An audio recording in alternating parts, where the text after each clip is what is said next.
আজ মদনপুর যাত্রিকের নাট্যোৎসবের শুভ সূচনা হলো। মদনপুর যাত্রিক তথা সুব্রতদা শুধুমাত্র নিজেরাই নাটক মঞ্চস্থ করে বাংলার এই প্রান্ত থেকে ও প্রান্ত ছুটে বেড়ায় না, তার সঙ্গে সঙ্গে তারা একটা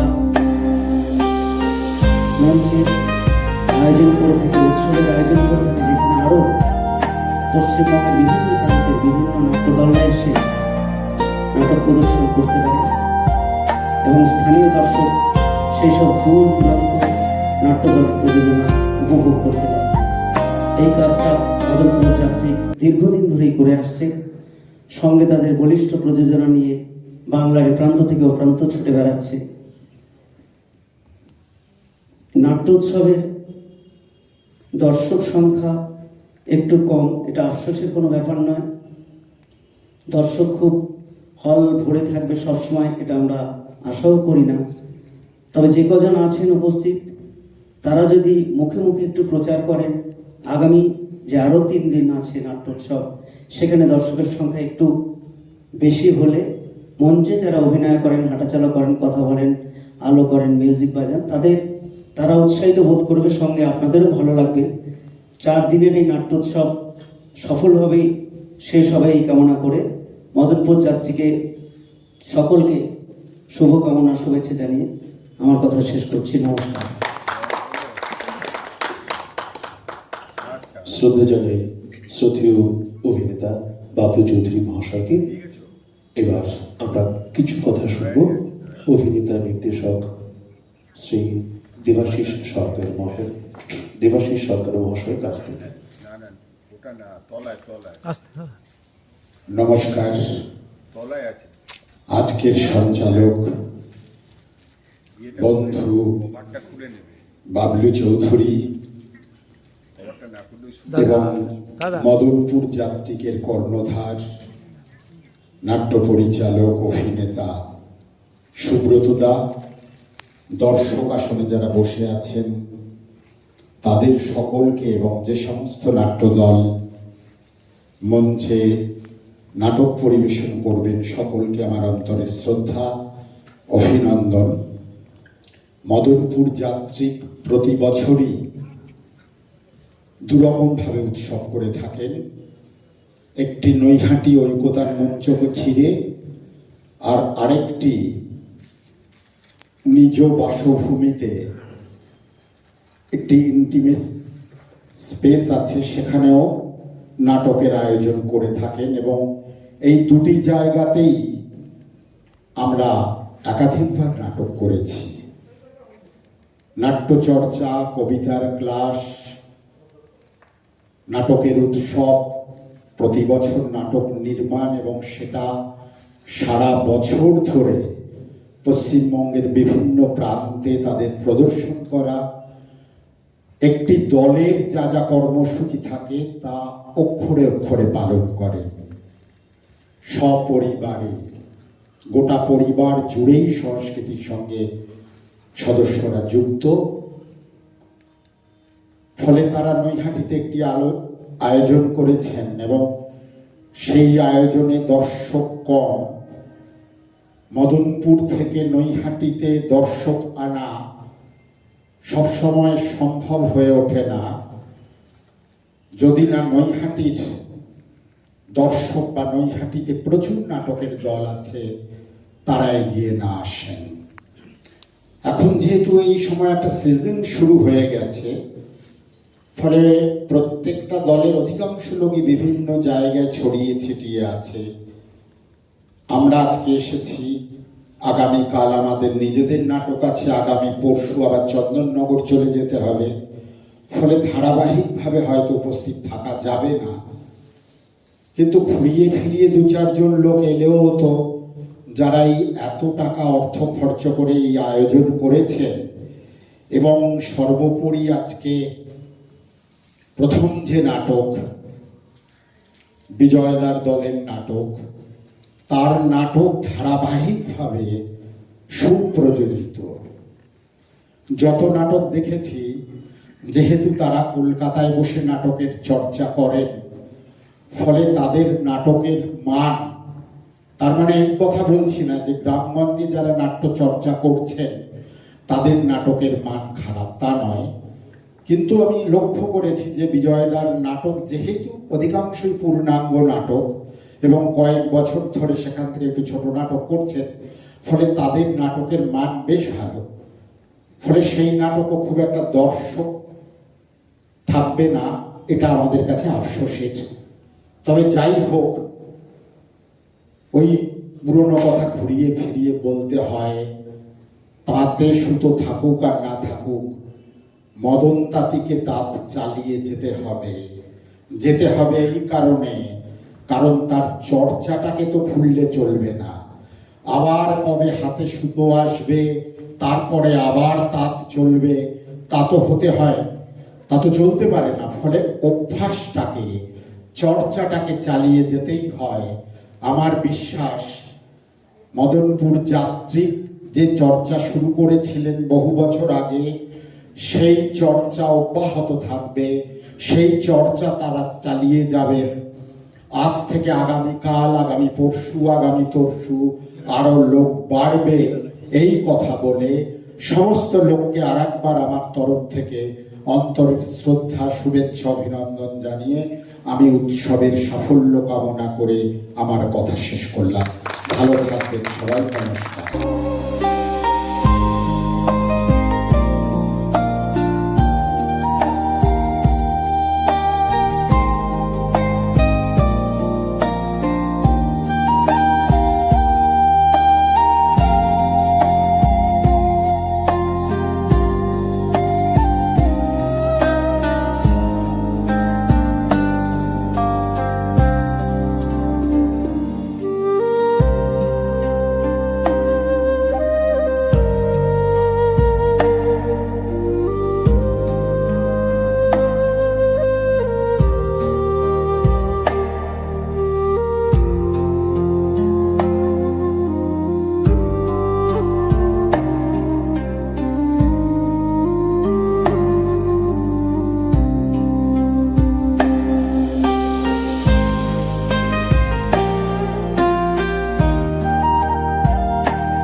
বছর বয়সটা যে বড় বেদম সময় রে মা। এই বয়সটায় কটা সন্তান এটা মনে রাখে যে তাদের জীবনটা শুধু তাদের একার নয়, তাদের জীবনের সঙ্গে জড়িয়ে আছে তাদের মা বাবা, কত আশা, কত ভালোবাসা, কত স্নেহ। সেদিন তখন রুমির এমএসসি ফাইনাল ইয়ার, একদিন অফিস থেকে বাড়ি এসে শুনলাম যে রুমি নাকি অনেক আগেই সেদিন ইউনিভার্সিটি থেকে ফিরে এসেছে, তার সঙ্গে সঙ্গে ওরা বন্ধু এসেছে।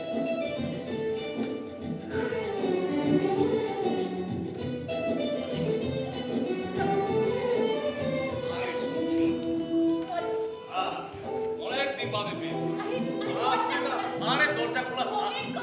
আরে পুরো বয়স্ক মানুষ কিছু মনে না, কিচ্ছু বলবে না। আজকে কিন্তু আমাকে কোনোভাবেই রিফিউজ করা যাবে না। বসুন, বসুন, বসুন, বসুন।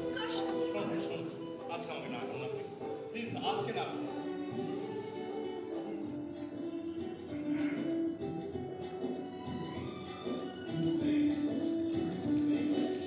রুমি, রুমি দরজা খোল। রুমি, এ রুমি, রুমি!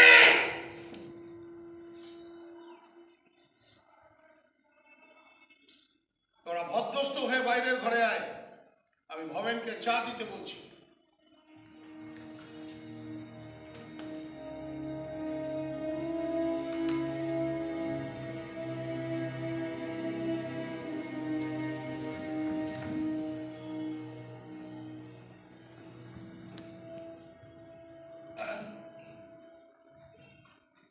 হ্যালো আঙ্কেল,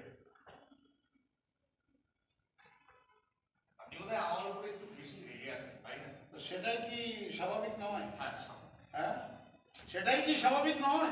বসো, চা খাবে? চা না, আমি মানে চা খাই। ইনফ্যাক্ট আমার মানে চায়ের নেশাই নেই। ও আচ্ছা, তোমার চায়ের নেশা নেই? না। তা কিসের নেশা আছে তোমার? হ্যাঁ, কিসের নেশা আছে? বলবো? হ্যাঁ বলো। মানে আসার সময় দেখলাম ওই আলমারিতে সুন্দর করে সাজানো হয়েছে দেশ বিদেশের নানান সব ওয়াইনের বোতল। আমার বাবা দেখলে না সাক করে খুলে ফাট করে মেরে দিল। তোমার চোখে শুধু ওই দেশ বিদেশে ওই আঁকা ওয়াইনের বটলগুলো ওইটুকুই চোখে পড়লো?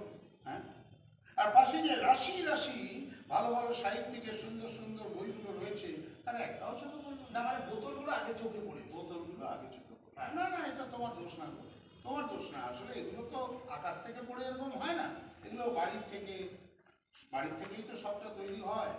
তো এ তোমার দোষ না, তোমার আচ্ছা যাই হোক, ছাড়ো ওসব কথা। তুমি কি আমার মেয়ে রুমির সঙ্গে একসাথে বসো? আমি হ্যাঁ। না না, আমি তো ওর থেকে 2 বছরের সিনিয়র। আচ্ছা, ওই কি হয়েছে, গ্র্যাজুয়েশনটা কমপ্লিট করার পরই না আমি ব্যবসাতে নেমে পড়েছি। হুম। আসলে লেখাপড়াটা না আমার খোপড়িতে না না, বুঝতে পেরেছি, বুঝতে পেরেছি। প্রেমে খুব একটা। বুঝতে পেরেছি, তোমার জিভ কাটার কোনো দরকার নেই, আমি বুঝতে পেরেছি। তোমার এই আদব কায়দা, তোমার চাল চলন, তোমার কথাবার্তা, তোমার হাব ভাব সব কিছু দেখেই আমি বুঝতে পেরেছি তোমার কবিতে ঠিক কি ঢোকে। আসলে স্থানকাল পাত্রের কোনো বিচার বোধ তো তোমার মধ্যে তৈরি হয়নি, তো কি হলো? হ্যাঁ, কাল পাত্রে সময় হয়ে গেছে, আমি আজ আসি না। হ্যাঁ, কথা হচ্ছিল ওয়াইনের বটল নিয়ে, আবার নিয়ে চলে এলো সাথে। কি কালচারাল ফ্যামিলি, মায়া বন বিহারিণী হরিণ গহন স্বপন সঞ্চার।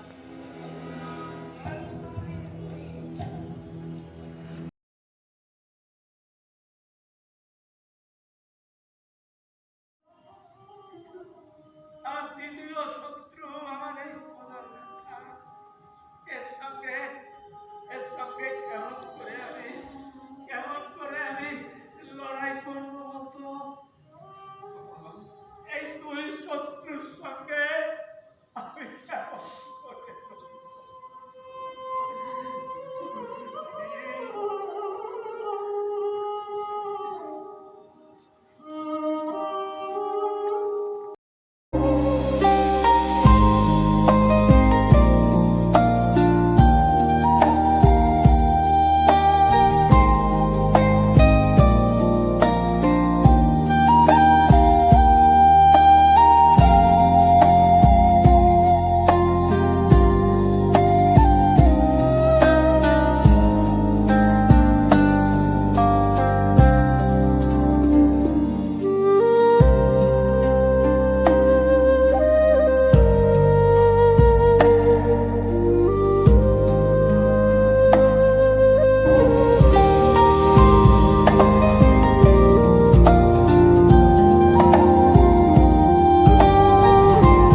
না। আন্টি ফোন করে বললো তোমার নাকি শরীর খারাপ, আর এখানে এসে দেখছি কিসব বিড়িং বিড়িং করে লাফাচ্ছ, কিসব বিড় বিড় বিড় বিড় করে বেড়াচ্ছ। এই তিনদিনটা দেখাবো বলে তো মিথ্যে বলে ডেকে পাঠালাম। মিথ্যে বলে? হ্যাঁ, তা না হলে তো বাচ্চা তো আসতে না। তাহাই বুঝি?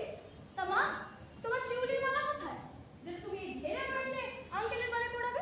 আছে আছে, সেটা তো বেঁধে রাখাই আছে, যেটা একটু ছাদনা তলায় দুটোকে পড়া যায়। ছাদনাতলা? ইউ মিন বিয়ে? আন্টি তোমার কি মাথা খারাপ হয়ে গেছে? এইসব বস্তা পচা জিনিসপত্র নিয়ে আমার ভাবার এখন জাস্ট কোনো টাইম নেই। Exactly! কি যে সব আজে বাজে কথা বলো না তুমি মা? একটা ভাইটাল এক্সপেরিমেন্ট ছেড়ে ফালতু তোমাদের সব রঙ্গ দেখতে এলাম। এক্স্যাক্টলি, আমারও তো সেম কন্ডিশন। সমস্ত কাজ ফেলে দিয়ে এনিওয়ে বাবা, তোমার সাথে আমার দেখা হয়ে গেছে, এবার আমি আসছি। না, উইদাউট মোবাইলে মাছরা যখন এতদিন বেঁচে আছে, আর দু একটা দিন দেরি হলে আমার কিছু মহাভারত অসুস্থ হয়ে যাবে। ওর হবে না, কিন্তু আমার আলবাত হবে। তা তোমার এক্সপেরিমেন্টটা কি নিয়ে শুনি? চাঁদের কলঙ্ক আমি মোচন করবই। মুচুন পুরে বাবা, তোর কথা শুনে তো আমার কিরকম একটা মনে হচ্ছে, যেন মনে হচ্ছে ওই ছোলা দিয়ে মোচার ঘন্ট খাওয়ার ইচ্ছে হয়ে যাচ্ছে। চাঁদের কলঙ্ক মোচন করবি? এটা কিন্তু মামার বাড়ি আবদার পেয়েছিস, সেই বিশ্ব ব্রহ্মাণ্ডের সৃষ্টি থেকে চাঁদের কলঙ্ক। সেটাই আমার এক্সপেরিমেন্ট মা। চাঁদে কোনো অমাবস্যা থাকবে না, সব সময় ঝুলে থাকবে স্নিগ্ধ পূর্ণিমার আলো। বোঝো কাণ্ড।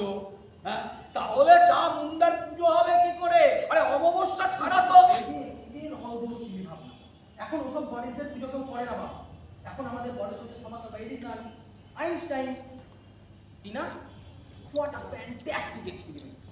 যাই বল, পূর্ণিমার আলো কিন্তু ফ্যাবিউলাস।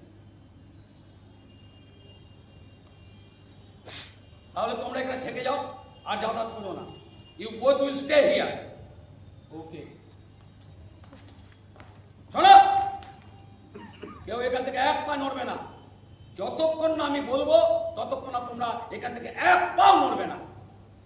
শোনো, যাও হাত মুখ ধুয়ে নাও, ধুয়ে নিয়ে একটুখানি ওই চামড়ি গায়ে দুধের পুলি করেছে, সেই দুধ পুলি খেয়ে নাও। যাও। দুধ পুলি? What is this? ওটা খায় না মাথায় দেয়? আরে বাবা, খায় খায়, তোরা তো জন্ম নিলে তোর মতো ওই খিদে নিলে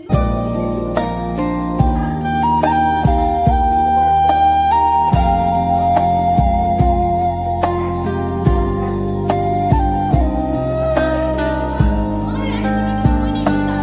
I have no time to stay here. ভাই, no!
তোমার সংগ্রামের কথা শুনছি, সেটাই লাভ। বাবা, সংগ্রাম! হে, আপনি কি কোনো লেখক নাকি? না, বলতে পারো সমাজকর্মী। ও, সমাজকর্মী। তা এক্স্যাক্টলি কি সমাজকর্ম করেন আপনি? নিঃসঙ্গ লোকেদের সঙ্গ দেওয়ার চেষ্টা করি। ফ্রি? না, ফিরি তাহলে সেটা সমাজকর্ম কিভাবে হচ্ছে? না হলে নয়, সমাজের ক্ষতি তো আর করছি না। তাহলে তো আমি এক প্রকার সমাজকর্মই করছি। কিভাবে? আমি আমার কাছের বন্ধুদের সঙ্গ দিই আর তার বদলে ফিও নিই। ও, তা তোমার কাছের বন্ধুদের মধ্যে বিশেষ বন্ধুকে? বিশেষ মানে? বিশেষ মানে বেশি পছন্দের কে?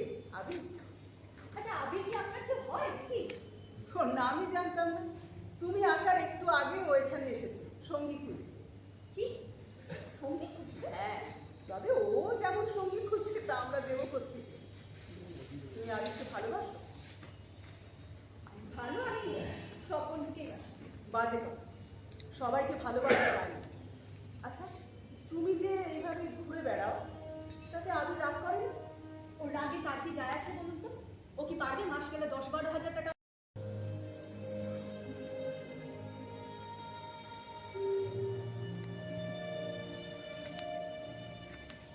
একটা কথা ঠিক,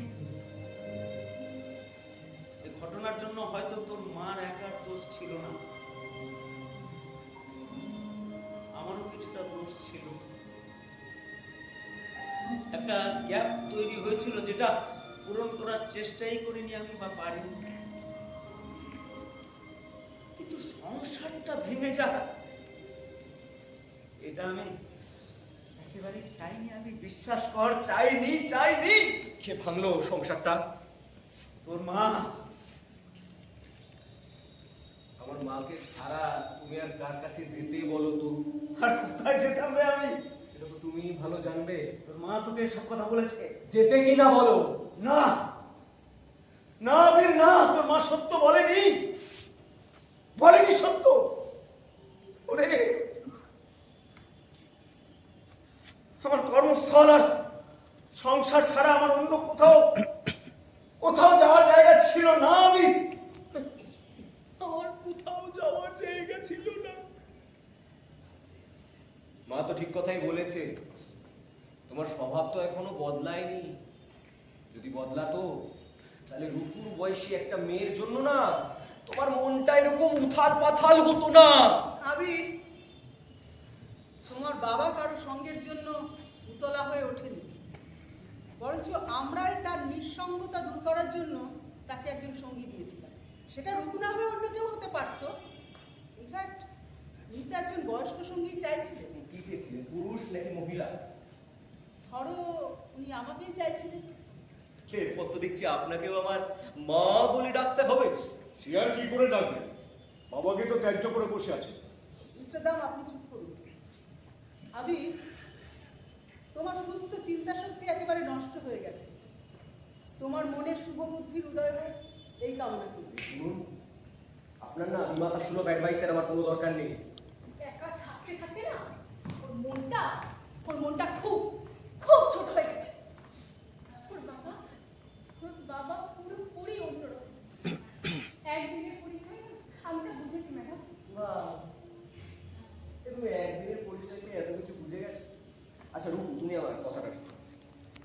আমার বাবা তো একজন নিঃসঙ্গ মানুষ, তার ফ্ল্যাট আছে, তার ব্যাংক ব্যালেন্স আছে, আর সর্বোপরি মানে তার বাজার মূল্য আমার থেকে অনেক অনেক বেশি। তুমি একটা কাজ করো, তুমি বরং তার সাথে গিয়েই থাকো।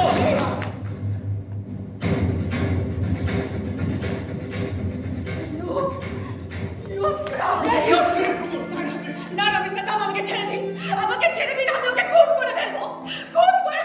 কিভাবে ও নিজেকে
বৌমা তো কি করবো, বৌমা তো কি করবো? পারবি পারবি তুই পুলিশের কাছে স্বীকার করতে? বলতে পারবি যে সমস্ত ঘটনাটা ঘটেছিস তুই? দাঁড়াও দাঁড়াও, তুমি কি বলতে চাইছো সব দোষ আমার? তোমার কোনো দোষ নেই? বলতে চাইস কি না? বলছি, মর্গে যাবার আগে আমাকে খবর দিতে পারতিস, তাহলে হয়তো এই অঘটনটা ঘটতো না। 2 বছর তুমি পিসিমার সঙ্গে কোনো যোগাযোগই রাখোনি, তাই পিসিমার মৃত্যু সংবাদ পেয়ে তুমি যে আসবে ভাবতে পারি, তাই বাধ্য হয়ে আমি মর্গ থেকে পিসিমার ডেড বডিটা নিয়ে এসেছিলাম। ও, সব দোষ এখন আমার ঘরে চাপাতে চাইছিস না? আসলে কি জানি বলো, শোকে দুঃখে তখন আমি এতটাই ভেঙে পড়েছিলাম যে মায়ের মুখের দিকে ভালো করে তাকাতে পর্যন্ত পারিনি রে। তুমি কি বলতে চাইছো সমস্ত ঘটনার জন্য আমি দায়ী? তুমি যেহেতু শোকাতুর ছিলে তাই শ্মশানে নিজের মাকে চিনতে না পারাটা কোনো দোষের ছিল না। ঠিক তাই, এটাই সত্যি। তুমি বলে এই কথা বলতে পারলে দাদা? আমি দায় এড়াতে চাইছি। তুমি কি বলতে চাইছো আমি পুলিশকে গিয়ে বলি সব দোষ আমার? এই অনু, তুই এখন আমাকে একলা ফেলে একা পালিয়ে বাঁচতে চাইছিস? বাহ রে অনু, বাহ বাহ। আসলে কি জানিস অনু, জীবনের ভয়ঙ্কর মুহূর্তে না চেনা যায় যে কে আপন আর কে পর। একদম ঠিক বলেছো। যেভাবে আজ আমি তোমাকে চিনলাম, যেভাবে তোমাকে পিসিমা 10 বছর আগে চিনেছিল। কি বলতে চাইছিস তুই? একবার ভেবে দেখো না, কেন তুমি তোমার নিজের মায়ের মুখের দিকে পর্যন্ত তাকাতে পারো না? অনু, তুমি পুলিশকে বললে পিসিমা একা থাকতে চেয়েছিল। এটা কত বড় মিথ্যে তা তোমার থেকে ভালো কেউ জানে না। মোটেই মিথ্যে নয়, মোটেই মিথ্যে নয়। মা বৃদ্ধাশ্রম কর্তৃপক্ষকে এটাই বলেছিল। বলেছিল নয় দাদা, বলেছিল নয়, পিসিমা বলতে বাধ্য হয়েছিল। অনু, আজ থেকে 10 বছর আগে তুমি পিসিমাকে যখন কাশি থেকে ঘুরিয়ে এনে আমাদের এই বাড়িতে এনে তুললে, এই ঘরে পিসিমাকে আমি একা বসে থাকতে দেখেছিলাম। আমি অফিস থেকে বাড়ি ফিরে দেখি পিসিমা এই চেয়ারটায় চুপচাপ একলা বসে আছে।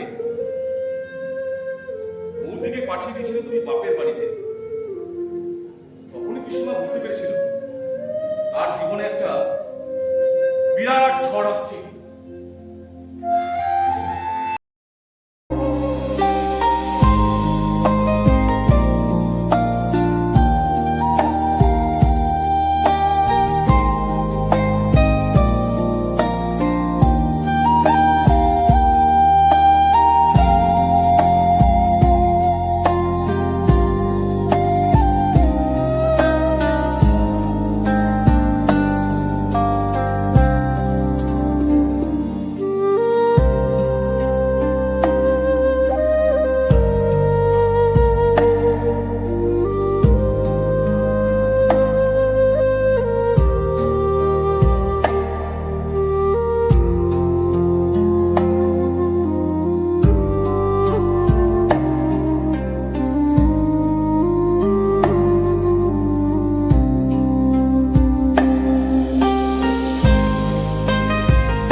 তবে অনেস্টি আর এফিসিয়েন্সিতে আমরা যদি যে যার জায়গায় ঠিক থাকতাম, তাহলে কয়েকটা বেঠিক পলিটিক্যাল ম্যানকে তোয়াক্কা না করার স্পর্ধা অনায়াসেই দেখাতে পারতাম। কিন্তু স্যার, কোনো কিন্তু নয়। আগে নিজের চোখ দিয়ে নিজেকে দেখো, নিজেকে চেনো। কি জানো অভি, মানুষের প্রতি মায়া, মমতা, ভালোবাসা এসব যদি না থাকে তাহলে কখনোই একজন ভালো ডাক্তার হওয়া যায় না। তাই to be a perfect doctor শুধুমাত্র আর্নিং নয়, learning. Yes, learning for up-to-date treatment and learning for the protection of humanity. ওই লার্নিং এর পিছনেই ছোট, আর সেই জন্য চাই ঈগলের মতো চোখ, সিংহের মতো হৃদয়, আর মায়ের মতো বুদ্ধি। হিপোক্রেটাসের এই কথাটাই তো তোমার কমিটমেন্ট, তাই তো? বেশ, আজ তাহলে চলি। বলো, আপনি আমাকে দেখবেন স্যার? তুমি তো আমাকে জানো, আমি বিবেক যা নির্দেশ করে চেষ্টা করি সেই পথে চলতে। তবু বলছি স্যার, কেবলমাত্র এই একটি ঘটনার জন্য আপনার এই ছাত্রকে ভুল বুঝবেন না স্যার। তবে তুমিও এটুকু জেনে রাখো, মিস্টার জগন্নাথ ভৌমিক একজন জাল ওষুধের মস্ত বড় চোরা কারবারি। ওর সঙ্গে কোথায় কার কি গোপন বোঝাপড়া অনেক তথ্যই কিন্তু আমার কাছে আছে। যেমন ওর এই নতুন হেলথ কেয়ার অ্যান্ড রিসার্চ সেন্টারে তুমিও একজন পার্টনার।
এবারে আমি আর ওই হীরামতির পোল খালি করতে পারবো। ঠিক না, এমন বই খালি করতে পারবে না। যাই করবি না করিস না, না করিস না। তোর তোর কর্তা মা কিন্তু ভীষণ ভেঙে পড়েছে। তাছাড়া এই বাচ্চাগুলো কি করবি? ভালোভাবে মানুষ করতে পারবি? পারবি না। হ্যাঁ, সারাদিন উদম ন্যাংটো হয়ে ঘুরে বেড়াবি। হ্যাঁ, দুটো ভালো খাওয়াতে পর্যন্ত পারবি না।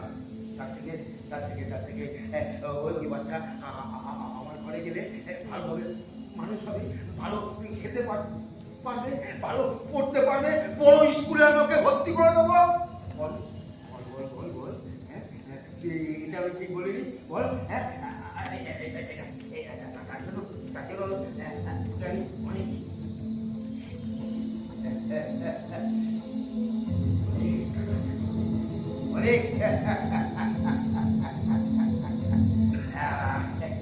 বল বল, আমি ঠিক বলেছি।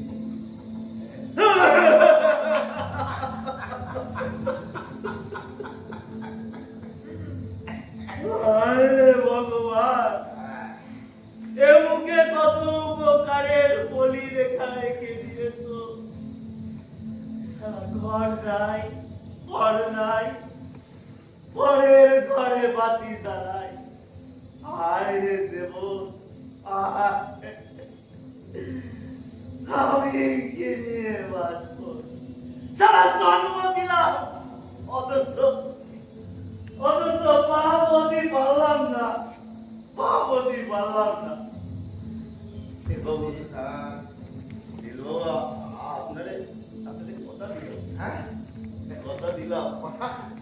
দিবি?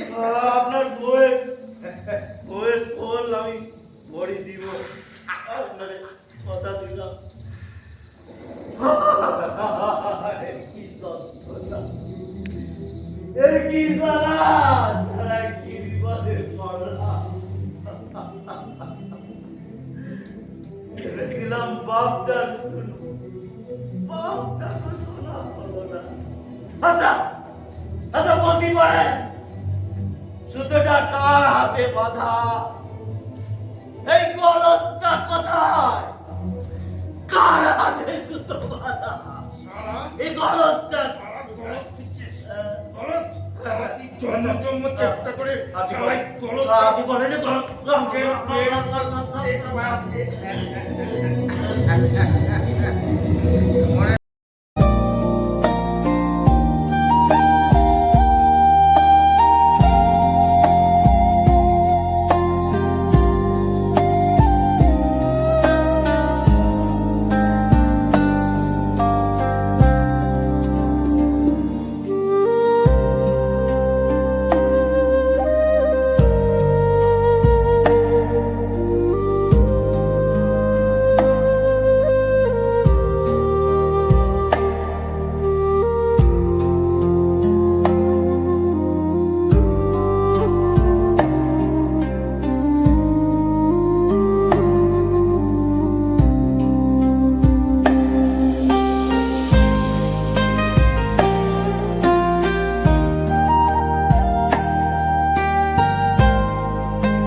না না মহারাজ, বিশেষ কোনো কারণ নেই। তবে এই এমনি এমনি। এমনি এমনি যখন এত সুন্দর গান ধরেছো, তাহলে ভালো করেই করো, আমিও একটু শুনি। কি গান? কি গান মহারাজ? তুমি কি গান করবে আমি কি করে বলে দেবো? তোমার ঘরে যে গান আসে সে গানে ধরো। হা হা, ধরো ধরো। Mu mu. চিচি, বেবে, আহা, মাম্মা, অতি উত্তম। মিউ মিউ, আহা, চিচি, আহা, বেবে, আহা, মাম্মা। অপূর্ব, কি ভারী সুন্দর গানের গলা, যেমন গলা তেমনি তার সুর। কিন্তু আবেশ, তোমাকে যে এবার থামতেই হবে। কেন মহারাজ? আমি এখানে ঠিক কি কারণে এসেছিলাম? আমাকে তো অবগত করেননি মহারাজ।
জীবন যদি বদলে যায়, অন্ধকারটা নিপাত যাবে, শিখেতে উঠবে যন্ত্রণা, শিখেতে উঠবে যন্ত্রণা।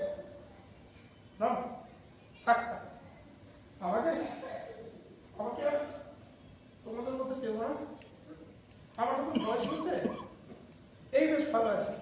আর কতদিনই বা আছি বল, আর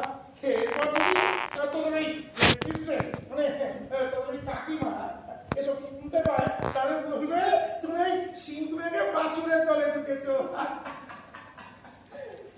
যাই মা, সাবধানে থাকিস, ভালো থাকিস। তোমার রোজ রোজ এই এক কথা, তাই না? সাবধানে থাকিস, ভালো থাকিস। আমি যে তোদের সন্তানের মেয়ে স্নেহ করি রে মা, ভালোবাসি, তাই একটু চিন্তা হয় আর কি। কাকু, তুমি এই পাগলির কথা একদম কাটিও না, বুঝলে তো? আরে না না, থাক থাক থাক থাক, এই চলি হ্যাঁ, চলি হ্যাঁ। বেরোচ্ছি, দরজাটা দিয়ে দিস।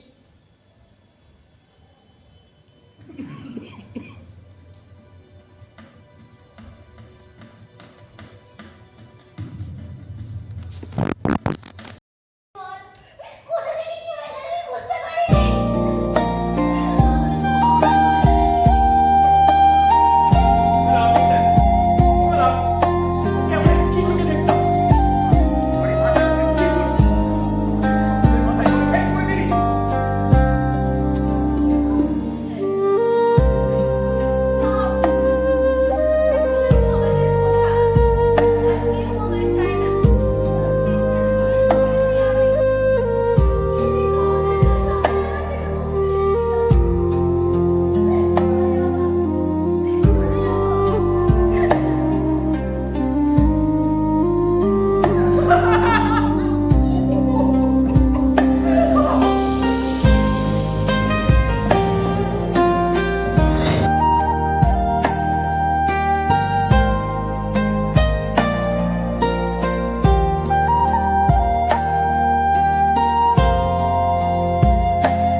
ঘরের মেঝেতে আমার হাতেই ওর বর্ণ পরিচয়, ধারাবাহ, ইংলিশ ওয়ার্ড বুক।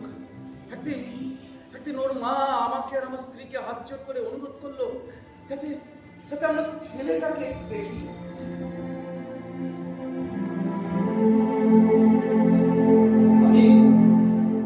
আমি ওর চোখ দুটোতে একটা অন্য ধরনের স্পার্ক লক্ষ্য করেছিলাম। কি মনে করে জানি না, শত ব্যস্ততার মধ্যেও ছোটবেলা থেকে ওর লেখাপড়ার সমস্ত ভার নিয়েছিলাম নিজের গরজে। দিনের বেশিরভাগ সময়টা আমাদের বাড়িতে থাকতে থাকতে আমাদের বিশ্বাস, জীবন চর্চা, রুচি, আমাদের আচার আচরণের ছাঁচে গড়ে উঠেছিল রঞ্জু। আমার রঞ্জু, আমার বড় মেয়ে ঝুমুর তো ছোটবেলা থেকে ওকে নিজের দাদা ঝাড়। হ্যাঁ, এ তো আমরা জানি স্যার, এ আবার নতুন করে বলার কি আছে? হ্যাঁ, তারপর কিন্তু আপনার হাত ধরেই পাঠিয়েছে। না না, এর এমন কি ব্যাপার?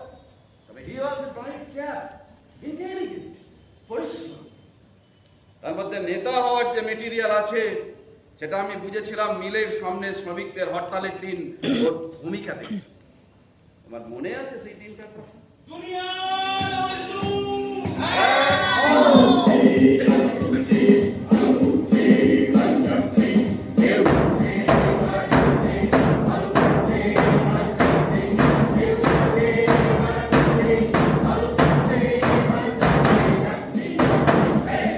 অন্য কোনো মেয়ের মুখের উপর মন বসাতে পারলাম না স্যার। আপনি বলছেন ভুলে যাব, যে ঘটনাটার জন্য আমার বাকিটা জীবনের কোনো ভর কেন্দ্র রইল না স্যার। আপনি বলছেন ভুলে যাব, কি করে স্যার? কি হলে? ঠিক বলছিস তুমি, ঠিক বলছিস। কিন্তু তুই এখন কি চাস? প্রতিশোধ, বদলা, এই পুরো অশক্ত মানুষটার উপর প্রতিশোধ। এইভাবে হাসতে কেন? এটা করতে পারিস না রঞ্জু। রঞ্জু দেখ, আমার ভুল হয়ে গেছে রঞ্জু। তুই এটা করতে পারিস না রঞ্জু, দেখ। এরভাবে হাসিস না। রঞ্জু, রঞ্জু, তুই কি করছিস রঞ্জু? রঞ্জু, ভুল হয়ে গেছে রঞ্জু। রঞ্জু, রঞ্জু, তুই আমাকে ছেড়ে দে। রঞ্জু, আমার ভুল হয়ে গেছে রঞ্জু। রঞ্জু, তুই আমাকে ছেড়ে দে। আমাকে মাফ করে দে রঞ্জু। আমার ভুল হয়ে গেছে রঞ্জু। রঞ্জু, তুই আমাকে মাফ করে দে। আমার ভুল হয়ে গেছে রঞ্জু। আমাকে তুই মাফ করে দে। আমার ভুল হয়ে গেছে। আমার ভুল হয়ে গেছে। আমাকে তুই মাফ করে দে।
আমার সেই ফুল ভেঙে গেল।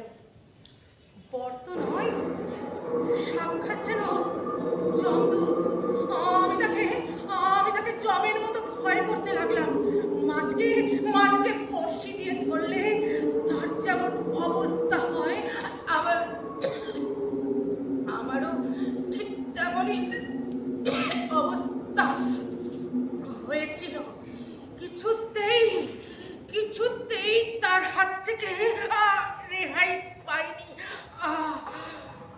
বিয়ের কমাস পর এক অজানা রোগে তার মৃত্যু হলো। আমার সব আশা নিভে গেল। সব যে হয়ে গেল কালো,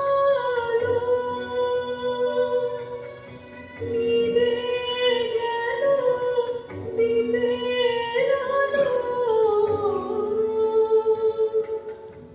আকাশ পানে হাত বাড়ালেন কাহারো তরে।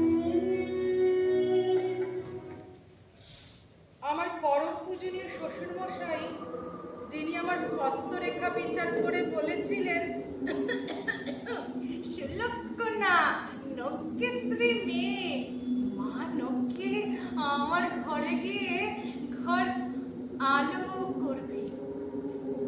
তিনি আমার স্বামীর মৃত্যুর পর শাশুড়িকে ডেকে বললেন, শাস্ত্রে যাকে বলে বিষকন্যা, এ মেয়ে ঠিক তাই।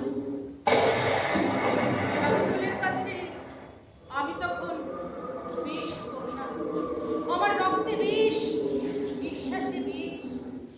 কি গো মশাই, গল্পের আরম্ভটা কিরকম? বেশ মজা, তাই না? দাঁড়াও, সবে তো শুরু, রাত এখনো অনেক বাকি। বিষকন্যার বিষের পলসটা তো এখনো উপরই হয়নি। বিষকন্যা বলে সবাই বাড়ি থেকে তাড়িয়ে দিল। আমিও আমিও মনের আনন্দে নাচতে নাচতে বাপের বাড়ি চলে এলাম।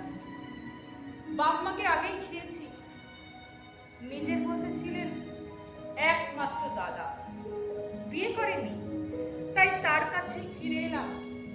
আমি তখন মুক্ত বিহঙ্গ, আমার আমার পায়ের শিকল কাটা।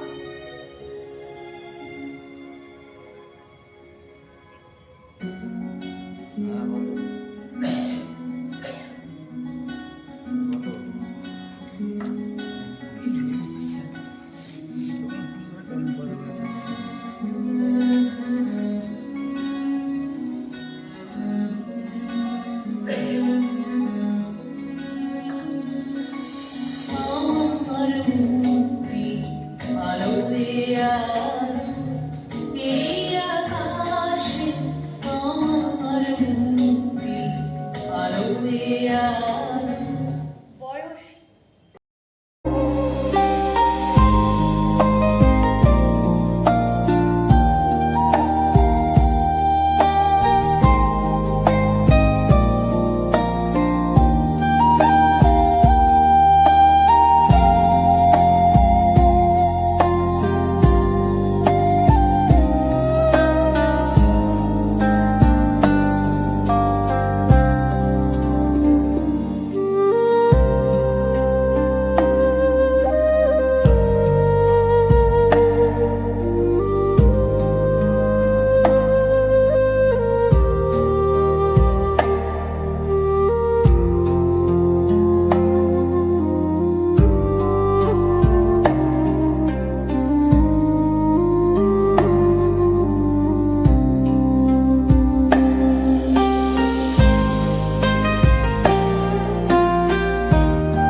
রবীন্দ্রনাথ হই।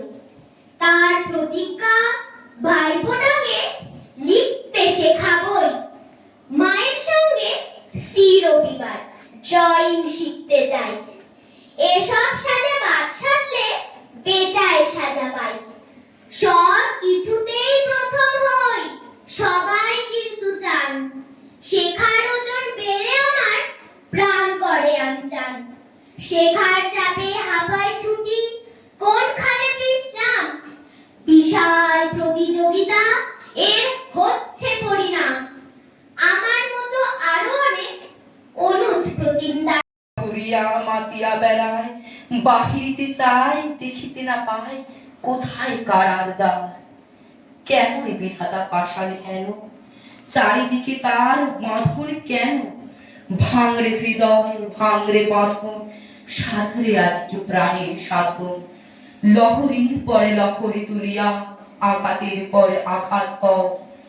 মাথিয়া যখন উঠেছে পড়া, কিসের আধার কিসের পাষাণ, উথলি যখন উঠেছে বাসনা, জগতে তখন কিসের ডর। আমি ঢালিব করুণা ধারা, আমি ভাঙিব পাষাণ কারা, আমি জগৎ প্লাবিয়া বেড়াবো গাহিয়া আকুল পাগুল পাড়া। কেশ এলাইয়া ফুল কুড়াইয়া রামধনু আঁকা পাখা উড়াইয়া, রবির কিরণে হাসি ছড়াইয়া দিবরে পরাণ ঢালি। শিখর হইতে শিখরে ছুটিব, ভূধর হইতে ভূধরে লুটিব, হেসে খল খল গিয়ে খল খল তাল তালে তাল। এত কথা আছে, এত গান আছে, এত প্রাণ আছে, এত সুখ আছে, এত স্বাদ আছে, প্রাণ হইয়াছে। কি জানি কি হলো আজ, জাগিয়া উঠিল প্রাণ, দূর হতে শুনি যেন মহাসাগরের গান। ওরে চারিদিকে মোর একই কারাগার ঘোর, ভাঙ ভাঙ ভাঙ কারা, আঘাতে আঘাত কর। ওরে আজ কি না খেয়েছে পাখি, এসেছে রোদ। সেখানে সে বেড়ায় হেঁটে এধার থেকে ওধার, বাড়ি ফেরার নাম করে না, বোকার যত আঁধার। দূরে নানা রঙের নকশা আঁকা ছিল, এক একটি রতন যেন নাই বা কেউ ছিল, নরদের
গাছা মধ্যে দেখুল পিপল গাছালা, গাছা মধ্যে দেখুল পিপল গাছালা, এরম বিনা বাতাসে পিপল পাতা লড়ে না, ছাতা ধরো হে দেওরা, ভীষণ সুন্দর খোপায় আমার ভিঙে দুলাই না। ঘোড়া মধ্যে দেখিল রঙ্গিল ঘোড়ালা, ঘোড়া মধ্যে দেখিল রঙ্গিল ঘোড়ালা, এরম বিনা চাবুকে ঘোড়া দৌড়ে খেলে না, ছাতা ধরো হে দেওরা, ভীষণ সুন্দর শাড়ি আমার ভিঙে ভুলাই না, ছাতা ধরো হে দেওরা, ভীষণ সুন্দর খোপায় আমার ভিঙে ভুলাই না, ছাতা আজ না হারা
নমস্কার, আমি পূর্ণা পাল, অন্তর্দীপন সোসাইটির অভিনেত্রী এবং নির্দেশিকা।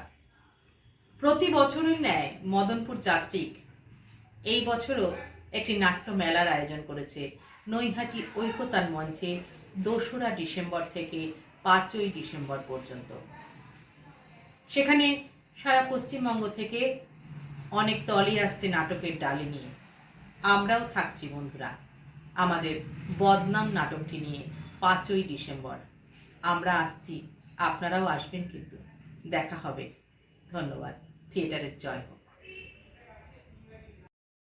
নমস্কার, আমি কাল্পনিকের পক্ষ থেকে প্রিয়াঙ্কা রায়। আগামী 2রা ডিসেম্বর থেকে 5ই ডিসেম্বর পর্যন্ত মদনপুর যাত্রিক নাট্য সংস্থা 4 দিনব্যাপী একটি নাট্য উৎসবের আয়োজন করেছে নৈহাটি ঐকতান মঞ্চে। প্রতিদিন নাটক শুরু হবে ঠিক 6টায়। এই 4 দিনে মোট 12টি নাটক মঞ্চস্থ হবে। আমরা কাল্পনিক থাকছি আমাদের প্রযোজনা অশ্বনী সংকেত নিয়ে, রচনা ও নির্দেশনা সুদীপ্ত রায়। আপনারা প্রতিদিন আসুন, নাটক দেখুন, এই উৎসবকে সফল করে তুলুন। কাল্পনিকের পক্ষ থেকে মদনপুর যাত্রিক নাট্য সংস্থাকে জানাই আমাদের আন্তরিক শুভেচ্ছা ও অভিনন্দন। নমস্কার।